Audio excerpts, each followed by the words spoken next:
네, 다양한 분야의 전문가 모시고 인사이트 구하는 시간입니다. 집권 3기 첫 해외 정상 외교 일정으로 러시아를 찾은 시진핑 중국 국가주석, 푸틴 대통령과의 회동 등의 2박 3일 국빈 방문 일정이 오늘 마무리됩니다. 우크라이나 전쟁을 계기로 반미 공조 더 강화한 두 정상의 만남에 세계 이목이 집중되어 있는데요. 오늘은 배종찬 인사이트 K 소장님 모시고 관련 이슈 짚어보도록 하겠습니다.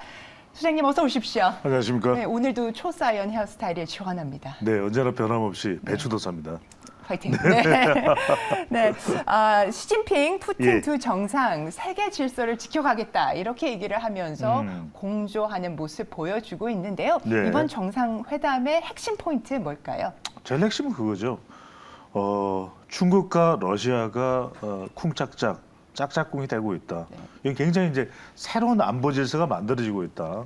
그러니까 미국과 일본 또 그 이외에 인도나 또 호주가 이 남쪽에서 떠받치면서 중국과 러시아를 압박하는 형태라면 중국은 이제 장기 집권이 가능해진 시진핑 주석의 첫 해외 방문지, 그것도 블라디미르 푸틴 대통령을 2박 3일 이제 국빈 방문을 한 거예요. 그러니까 두 나라가 근본적으로 문화적으로 똑같지는 않죠. 중국과 러시아라고 하는 나라가. 하지만 이제는 국제 질서 속에서 이해관계가 맞아떨어졌다. 미국을 견제해야 되고 또 중국에 대해서 견제해 오는 뭐 인도, 또 일본, 미국, 또 그리고 호주까지 러시아와 함께 갈 수밖에 없다. 그리고 지금 우크라이나 전쟁으로 또 수세에 밀려 있는, 상당히 이게 또 전쟁이라는 것이 지속적으로 수행하기가 쉽지 않은 겁니다. 그러다 보니까 그 해결자 역할을 자처하면서 중국의 영향력 범위를 기존에는 아시아였단 말이에요. 그런데 이 영향력을 아직까지 뭐 북미 쪽으로까지는 가지 못했죠. 미국과 캐나다가 있으니까. 하지만 유럽에는 1대1로를 통해서 경제적 영향까지 이제 뻗치고 있는 것이 중국입니다. 실제로 뭐 이탈리아 또 그 위에 뭐 프랑스까지도 뭐 수많은 에어버스를 또 비행기를 사들이면서 중국의 이 차이나 머니의 파워를 강조했단 말이에요. 그걸 이제는 러시아 전쟁을 통해서 여러 가지 도움이 필요한 푸틴 대통령을 도우면서 중국의 파워가, 차이나 파워가 이 정도다. 이걸 이제 이 첫 방문지로 선택하면서 과시하는 그런 형태가 됐다고 봐야 되겠죠. 국제 무대에서 이렇게 영향력을 넓혀가는 중국인데요. 두 정상 간의 이야기가 어떻게 되느냐에 따라서 러우 전쟁도 어떻게 보면 최대 변곡점을 맞을 수 있을 것 같습니다. 그렇죠. 두 정상의 이 브로맨스, 과연 이 브로맨스로 총성 멈출 수 있을까요? 여기 우리가 투자자 관점에서 볼 부분도 많아요. 네. 먼저 우선은 이 총성을 멈출 수가 있느냐 하면은 쉽지는 않습니다. 쉽지는 않아요. 왜 그러냐면은 지금 중국에서 제시하고 있는 이 평안의 내용은 뭐냐면 지금 여기서 멈추자. 그러니까 러시아도 더 이상 지원받을 생각하지 마라. 그리고 미국이나 서방 국가들도 우크라이나를 지원하지 마라. 그러면은 러시아는 받아들일 가능성이 있어요. 지금 그대로라면. 왜냐하면 이 우크라이나 동부 지역의 돈바스, 많은 또 친러시아 인구가 있는 곳입니다. 지금 이제 실질적으로 러시아가 이번 전쟁을 통해서 점령을 하고 있죠. 크림반도는 이미 2014년에 점령을 하고 있고, 그래, 좋아. 지금 이대로 끝내자. 우린 뭐 우크라이나 땅 더 차지했네. 끝낼 수가 있어요. 그런데 미국이 이걸 받아들일까요? 바이든 대통령이 내년에 재선이 있는데, 그리고 나토 이 체제를 유지하려면은 러시아 이렇게 땅 따먹기 들어가는 것에 대해서 허용을 할 수가 없어요. 그러면 바이든 대통령 뭔 소리야?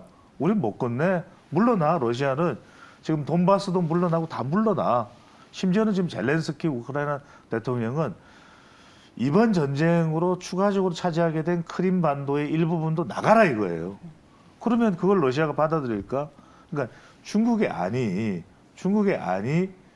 평화적이긴 한데 러시아가 차지하고 있는 땅을 그대로 유지한다면 그걸 받아들이겠죠. 이게 웬 떡이야? 또 푸틴 대통령도 전쟁을 계속하는 게 부담스러운데 징집된 청년들도 반발의 목소리가 나오거든요. 그런데 그걸 지금 젤렌스키 우크라이나 대통령은 절대로 받아들일 수가 없다. 그런데 묘한 거는 젤렌스키 우크라이나 대통령이 최근에 또 이 기시다 후미오 총리를 만났습니다. G7 국가의 정상 중에서는 제일 마지막으로 만나요. 그런데 젤렌스키 대통령이 어떤 이야기냐면 시진핑 만날게 이렇게 나온단 말이에요. 그럼 미국도 참 난감해지는 거예요. 지원은 미국이나 서방 국가들이 독일이나 폴란드나 프랑스나 영국이 잔뜩 해줬는데 시진핑을 만날 수도 있다 이렇게 얘기가 나오니까 상당히 지금 복잡해지는데 지금 중국이 왜 이런 얘기를 하면 여기서 이제 투자자 포인트가 나옵니다, 여러분들. 최근에 우리도 잘 알 거예요. 그러니까 우리 문재인 전 대통령 만났을 때도 이렇게 팔뚝을 잡아가지고 결례 논란이 빚어졌던 왕이 전 외교부장이 사우디와 이란에 으르렁거리는 것을 중재를 했단 말이에요. 중동에서. 그러니까 사우디는 뭡니까? 수니파죠. 이란은 시아파예요. 그러니까 서로 으르렁거렸는데 이걸 중재했는데 가만히 우리가 보면은 사우디도 살짝 요즘 이 미국에 대해서 반발하는 심리가 있어요. 이란은 이미 뭐 반미국가잖아요. 그런데 중국은 뭐예요? 미국하고 충돌하죠. 이 공통점이 맞아떨어진 거예요. 중국이 그 사이에서 중재를 해줬다는 말이에요. 그러면 여러분들이 여기서 투자자 관점에서 볼 때는 중동은 이제 상당히 좀 안정적으로 됐다. 그렇기 때문에 이른바 우리가 이야기하는 대한민국 성장 도약의 첫 번째 디딤돌이 한강의 기적이었다. 그럼 두 번째 기적은 뭐예요? 두 번째 기적은 호르무즈의 기적이 되는 거죠. 여기서 신안보 질서 속에서 여러분들이 눈여겨봐야 될 것은 우리가 경제니까 나무만 보면 안 돼요. 숲을 보면 중동이 이제는 기회의 땅이 되는 거야. 유럽도 시끄러워. 미국도 시끄러워. 신안보 질서에서 인도태평양도 시끄러워. 중동? 괜찮아? 호르무즈의 기적이죠. 여기에 우리가 이른바 원전 그리고 해외 건설, 현대로템 이런 기업들이 머릿속에 바로 들어와야 되겠죠. 그다음에 롯데케미칼도 있고요. 이 중동 국가들하고 상당히 또 빈살만 이 왕세자하고 긴밀한 관계를 맺고 있는 것이 신동빈 회장이니까. 그다음에 여기서 우리가 K 콘텐츠까지 나갈 수 있는 국가, 나갈 수 있는 지역 더 확대돼서 여기가 바로 중동이다. 우리가 이 중러 관계 또 미일 관계 속에서 호르무즈에 우리의 기회가 있다. 이걸 확인할 수 있는 또 한 번의 신안보 질서의 모습이라고 봐야 되겠죠. 네, 호르무즈의 기적을 우리가 기다리면서 중동 지역과 긴밀한 관계를 맺고 있는 기업들, 한국 기업들 한번 잘 살펴보자는 말씀까지 주셨습니다. 삶이 지금 굉장히 복잡해지는 미국을 포함한 서방 국가들, 시진핑 또 푸틴의 이번 만남을 경계하고 있는 분위기가 좀 읽혀지는데요. 러시아산 석유 수입 제한한 것도 이런 맥락에서 좀 이해를 해야 될까요? 그렇죠. 왜냐하면 러시아는 이 전쟁을 통해서 유가가 뭐 폭등을 했었잖아요. 그러다 보니까 그 이 에너지를 통해서 이른바 러시아로부터 독일로 프랑스로 가는 이 천연가스 그리고 러시아산 또 원유 이 중에서는 이른바 우리가 말하는 경유 가격은 상당히 치솟았단 말이에요. 그러다 보니까 우리가 겪었던 게 뭡니까? 심지어는 경유가 휘발유보다 더 비싸. 이거 뭐야? 이렇게 됐던 것이 이른바 러시아 우크라이나 전쟁의 여파. 팜유 가격도 얼마나 올랐었습니까? 그러니까 이제 각국마다 자원 경쟁이 붙는단 말이에요. 이 상황 속에서 중국이 지금 비밀리에 지금 어떤 이야기가 나오냐면 이거 발표 안 됐지만 공동성명의 여러분들 핵심 내용은 여러분들 이게 핵심 내용이에요. 이거 알아두셔야 돼요. 유엔 안전보장이사의 권한을 위임받지 않은 모든 형태의 러시아 우크라이나 사태에 대한 독자 제재에 반대한다. 여러분들이 어디에 밑줄 쳐야 되냐면 유엔 안전보장이사예요. 자, 유엔 안전보장이사회에 5개 국가인데 이 속에 포함된 국가가 누구예요? 중국과 러시아잖아요.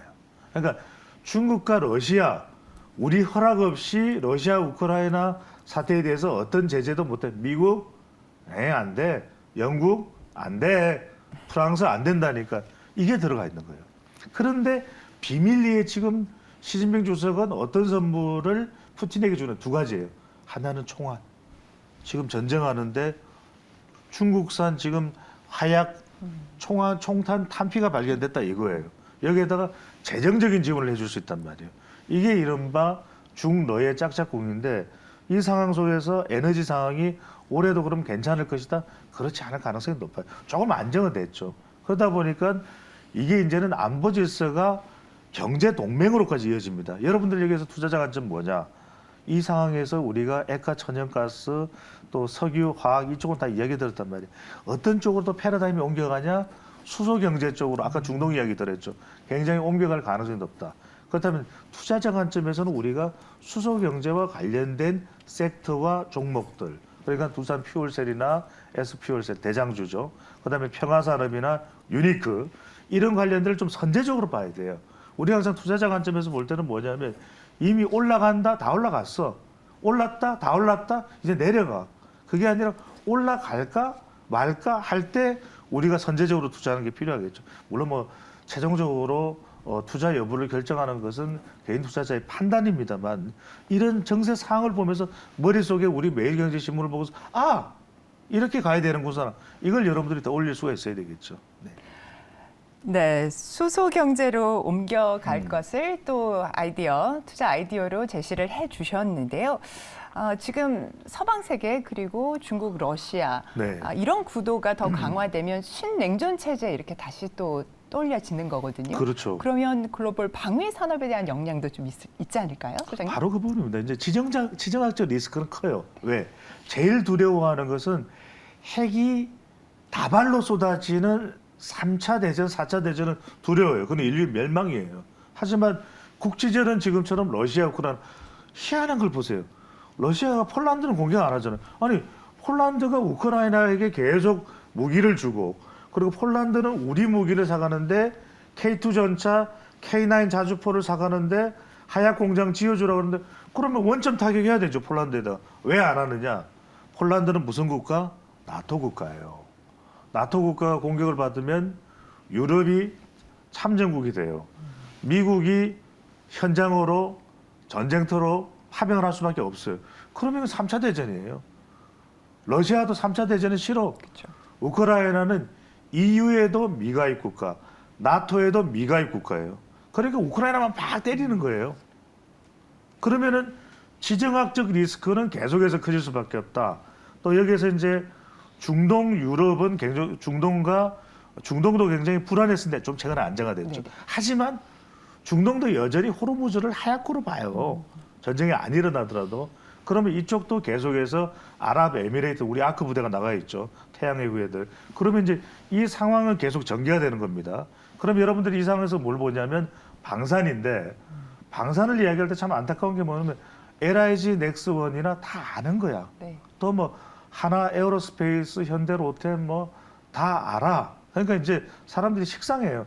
이럴 때 여러분들 뭘 보시면 되냐면 이 대기업 방산기업에다가 주로 핵심 부품과 자재를 전달하는 기업들이 어딘가 거기를 봐야죠. 이게 이른바 우리가 말하면 엣지 마켓, 틈새 시장이죠. 어디냐면 풍산, 자 빅텍 다시 보기 할 수 있습니다. 나중에 쌍용 정보통신, 그다음에 퍼스텍, 휴니드, 그다음에 스페코, 포메탈 이런 쪽을 보셔야 돼요. 아니 장갑차에 철판을 대주는 데가 있을 거죠. 그것도 이제 포스코에 받아서 현대제철에서 받아서 동국제강에서 받아서 재가공을 해야 되는 거니까 이런 기업들을 여러분들이 눈여겨봐야 되지. 이미 모든 사람들이 다 아는 거 소용없잖아요. 이런 투자의 관점에서 여러분들이 방위산업도 볼 필요가 있겠다. 왜냐하면 중동은 넘쳐나는 게 일단 달러머니잖아요. 네. 이 석유로 번 달러머니를 어떻게든 이제 국방을 챙겨야 되니까 우리 무기를 산다. 우리 무기가 가성비도 있고 이제는 폴란드가 사가면서 전 세계적인 인정을 받아버린 것이거든요. 지금 스웨덴도 사겠다, 핀란드도 사겠다 이런 상황인 거죠. 네, 방산도 관련해서 말씀을 주셨는데요. 마지막 질문입니다. 아주 네네. 짧게 좀 부탁드리겠습니다. 방산 제외한 또 우리나라 경제의 영향 어떻게 좀 보시는지요? 그렇습니다. 이제 여러분들 이제 굉장히 중요합니다. 왜냐하면 짧게 말씀드리면 지금 일본과 관련돼 있는 부분도 있고 그리고 미국도 관련돼 있는데 이제는 중국과 러시아, 북한이 묶일 거예요. 그러면은 미국과 일본, 한국이 또 묶일 수밖에 없는 상황이에요. 이제는 안보와 경제가 따라가지 않는다.